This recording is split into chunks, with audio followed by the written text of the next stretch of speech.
Et tout de suite, un reportage signé Marie-Louise sur le monde des vétérinaires. Le 10 novembre 2030 a eu lieu l'élection du nouveau président de l'Ordre des vétérinaires. Pour l'occasion, nous avons rendez-vous avec celui-ci pour parler du métier qu'il représente. Bonjour Monsieur Lé. Bonjour. Vous êtes le président fraîchement élu et le plus jeune depuis la création de l'Ordre. Vous incarnez une nouvelle génération de vétérinaires, une nouvelle façon d'exercer et vous allez nous en dire plus. Est-ce que vous pouvez nous raconter comment exerce un vétérinaire en 2030 ? Oui, alors tout d'abord, il n'y a pas un vétérinaire, mais des vétérinaires. Mais bon, prenons l'image la plus classique de ce qu'on appelle le vétérinaire canin, ou je devrais plutôt dire maintenant un vétérinaire animaux de compagnie, puisque le lapin a quitté la sphère des NAC pour maintenant rejoindre au même niveau le chien et le chat dans nos foyers. Donc, en vétérinaire animaux de compagnie, il y a un rapprochement de notre profession vers ce qui se fait en médecine humaine. Il y a beaucoup de vétérinaires généralistes, mais on a aussi de plus en plus de spécialistes. Leur nombre s'accroît d'année en année. Des chirurgiens, des dermatologues, des ophtalmologistes, toutes ces spécialités existaient déjà il y a 15 ans, mais aujourd'hui, ces vétérinaires pratiquent leur spécialité à presque 90% de leur temps de Si travail. on suit le raisonnement de la médecine humaine, on peut directement se faire aiguiller vers tel ou tel vétérinaire après avis d'un généraliste, ou on peut aller directement voir le spécialiste. Alors, tout est possible. Un vétérinaire, dans sa formation théorique, couvre tous les aspects de la médecine vétérinaire. Donc, un vétérinaire généraliste, lorsque vous lui amenez votre animal, peut tenter un traitement après qu'il ait établi son diagnostic, et si le cas lui semble trop difficile ou spécifique, il peut référer à un spécialiste. Mais vous pouvez très bien amener aussi votre animal directement à un spécialiste, et cela est possible grâce à la nouvelle organisation des cliniques vétérinaires. En 2015, une clinique dans les normes était composée de 2-3 vétérinaires avec autant d'ASV et avait un ou deux domaines de médecine préférentielle. Aujourd'hui, les cliniques vétérinaires sont de plus grande taille. Elles sont composées d'une vingtaine de vétérinaires et elles sont très bien équipées et organisées. On a notamment une spécification des tâches avec des ASV qui vont réaliser toutes les tâches, tous les actes basiques, donc les prises de sang, les hospitalisations, les prises de radio. Mais aussi au sein des ASV, on peut avoir des assistantes qui vont être dédiées au bloc ou uniquement à l'imagerie. Dans tout ça, le vétérinaire a surtout un rôle de centre décisionnel, celui qui prend les décisions, et il va aussi intervenir sur des actes plus compliqués et bien sûr sur la chirurgie. C'est une structure qui s'adapte aussi aux nouvelles attentes des vétérinaires, puisqu'on a beaucoup de salariats dans ces structures-là, qui offrent non seulement un salaire qui est intéressant, mais aussi du temps libre pour sa vie personnelle. Et les nouvelles générations de vétérinaires qui sortent aujourd'hui des écoles sont très attentifs à ce problème, qui est de gestion de vie personnelle, ainsi qu'une bonne gestion de sa vie professionnelle. Donc, en effet, on se rapproche des cliniques que nous connaissons bien. Mais est-ce que cette organisation a un impact sur la facture du client ? Est-ce que celle-ci va augmenter ? Alors, les prix sont édités par les cliniques de manière individuelle. Mais de manière générale, ils ont assez peu évolué dans le temps au niveau de la médecine vétérinaire. Et pour les grandes cliniques, on a quand même une mutualisation des moyens qui fait qu'on a des prix qui sont plus bas avec une offre de soins qui, elle, reste excellente. Mais surtout, aujourd'hui, nous disposons d'un large panel d'assurances vétérinaires qui se sont développées notamment grâce à la concurrence. Et ces assurances couvrent de plus en plus d'axes qui les rendent intéressantes pour nos clients. Mais ce qui a aussi permis le développement d'une médecine préventive plus large, notamment, par exemple, avec des consultations de passage junior adulte ou de l'âge adulte à senior pour les animaux, qui comprennent une consultation avec des examens complémentaires comme une prise de sang, où on peut aller jusqu'à imaginer pour certaines races des examens complémentaires spécifiques à des pathologies qui leur sont liées. Mais donc, est-ce que ces assurances couvrent ce que l'on appelle de plus en plus la médecine numérique ? Je pense bien sûr à ces applications liées à des capteurs qui mesurent l'état de santé de l'animal. Alors pas encore, mais c'est fort à parier que ce sera le cas dans le futur. On a une réelle demande sur ces applications et en plus on a vraiment des applications intéressantes en termes de médecine. Alors la plus utilisée aujourd'hui, c'est l'émetteur GPS qui est placé en sous-cutané et qui permet de retrouver notamment des animaux fugueurs ou dans des situations un peu plus tristes lors d'enlèvements, notamment sur les chiens ou chats de race. On a aussi par exemple une demande au niveau des éleveurs avec des capteurs sous-cutanés qui mesurent le taux de progestérone de leurs femelles et qui leur permettent de choisir la meilleure date pour l'accouplement. Mais c'est surtout en médecine où on a une réelle application de ces technologies.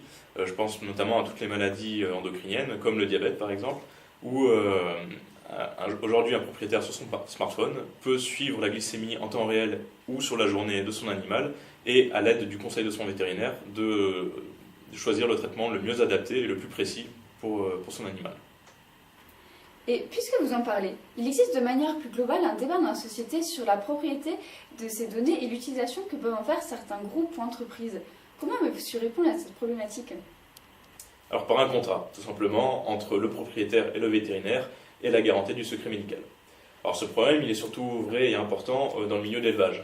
Par exemple, il y a 15 ans, les éleveurs laitiers se sont rendus compte que leurs robots de traite envoyaient des données de leur élevage à des entreprises extérieures privées.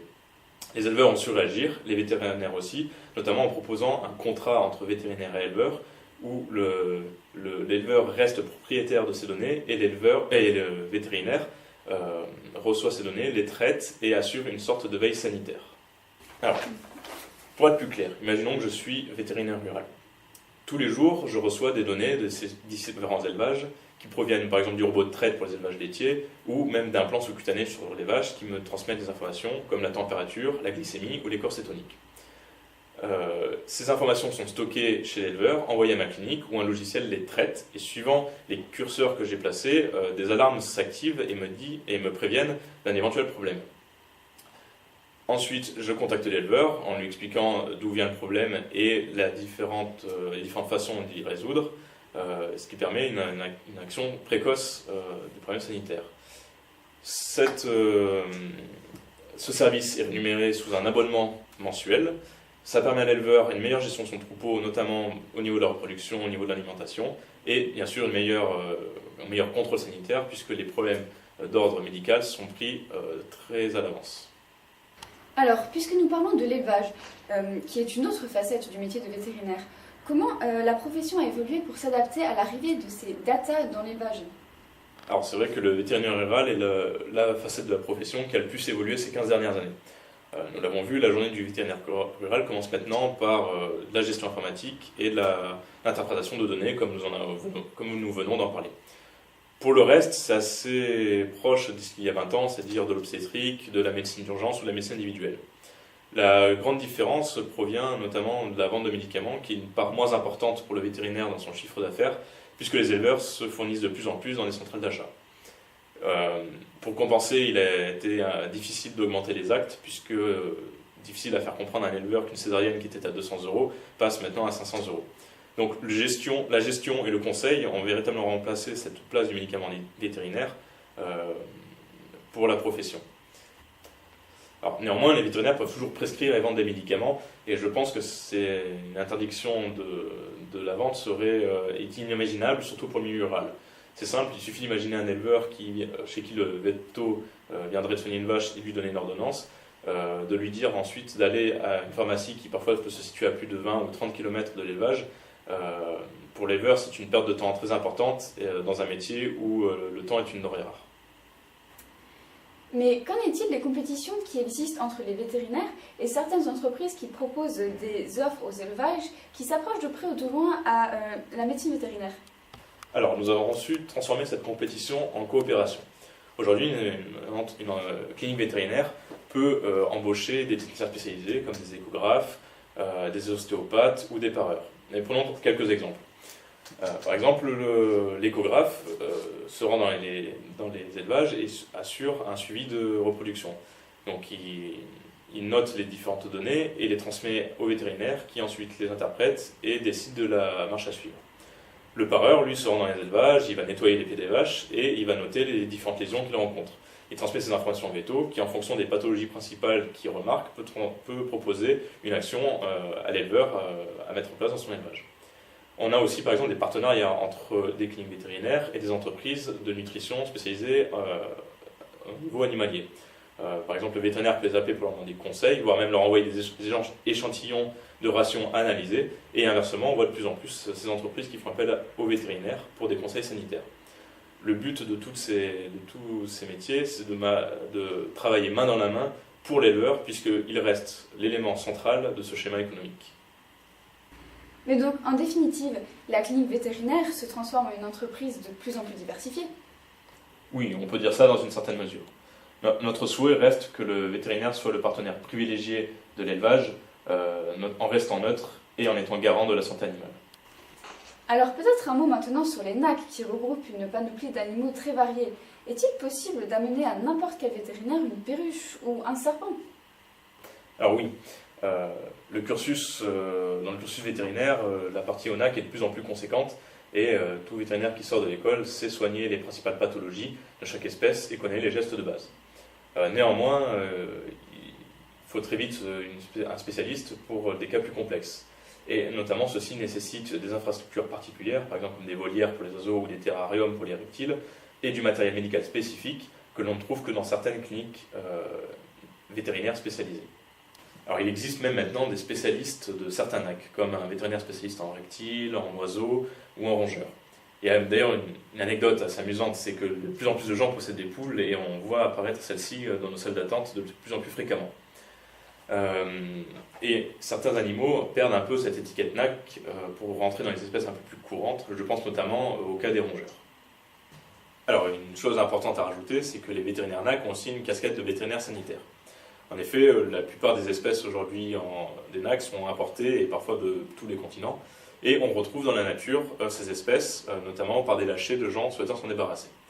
Alors dans nos écosystèmes, ça peut avoir des conséquences plusieurs. On peut avoir une conséquence neutre, par exemple comme l'apparition des perruches qui cohabitent avec nos pigeons dans nos grandes villes, ou des conséquences un peu plus désastreuses avec des transmissions d'agents pathogènes à nos espèces autochtones. Alors le vétérinaire a un véritable rôle de sensibilisation auprès du grand public, notamment en partenariat avec les services sanitaires, et d'ailleurs aujourd'hui l'identification des NAC, de tous les NAC, est obligatoire. Pour finir, il y a eu du changement dans l'organisation du cursus vétérinaire. Pouvez-vous nous les décrire? Oui, en effet. Maintenant, les études vétérinaires se font en 6 ans, de la sortie du bac jusqu'à la sortie de l'école. Il n'y a plus notamment le célèbre système des classes préparatoires. Donc un étudiant qui arrive à l'école est accepté sur dossier, après un entretien avec des professeurs et des exercices de biologie pour tester ses capacités de réflexion. Une fois arrivé à l'école, il est en année, ce qu'on appelle l'année A0. C'est une année d'apprentissage de matières scientifiques globales, non spécifiques vétérinaires, de la biologie, des physiques, de la chimie et un peu de mathématiques. À la fin de cette année, un étudiant qui se serait rendu compte que finalement le métier ne lui correspond pas, peut se réorienter grâce à des passerelles qui existent sur une licence de biologie à l'université. Une fois passé ce cap, il arrive donc en première année, où là commence vraiment l'enseignement spécifique vétérinaire, qui est essentiellement théorique. Notamment les 2 premières années seront essentiellement des TD ou des cours en amphithéâtre, ponctués de stages qui permettent une immersion pratique pour l'étudiant, et en deuxième année, l'apparition de quelques demi-journées en clinique par semaine pour se familiariser avec l'organisation des cliniques des écoles. À partir de la troisième année, la pratique commence à arriver avec des semaines coupées en 2, avec une moitié en clinique et une autre moitié théorique. Et à partir de la 4e année et en 5e année, on est sur quelque chose de uniquement pratique. Mais on garde encore quelques demi-journées de formation théorique pour revenir approfondir les connaissances des vétérinaires à la lumière de ce qu'ils ont vu en clinique. À la fin de 4e année, les étudiants reçoivent leur diplôme d'études fondamentales vétérinaires, et en 5e année, ils ont leur thèse d'exercice vétérinaire à passer pour être diplômés et recevoir le titre de docteur, sortir de l'école et travailler en tant que jeune vétérinaire. Et combien de jeunes vétérinaires sont diplômés chaque année? Environ 800 jeunes vétérinaires sortent de nos écoles chaque année. Aujourd'hui, nous avons atteint la limite de la capacité de formation de nos 4 écoles vétérinaires françaises. C'est pourquoi un de mes objectifs de mandat est la construction d'une 5e école de vétérinaires en France. Nous vous remercions, Dr Richard Rollet, pour avoir répondu à nos questions. Merci à vous. Ainsi, le métier de vétérinaire est en constante évolution et permet de répondre aux nouvelles attentes de notre société. Hausse des effectifs des étudiants, mutualisation des moyens et nouvelles technologies promettent un avenir optimiste pour les docteurs de nos animaux.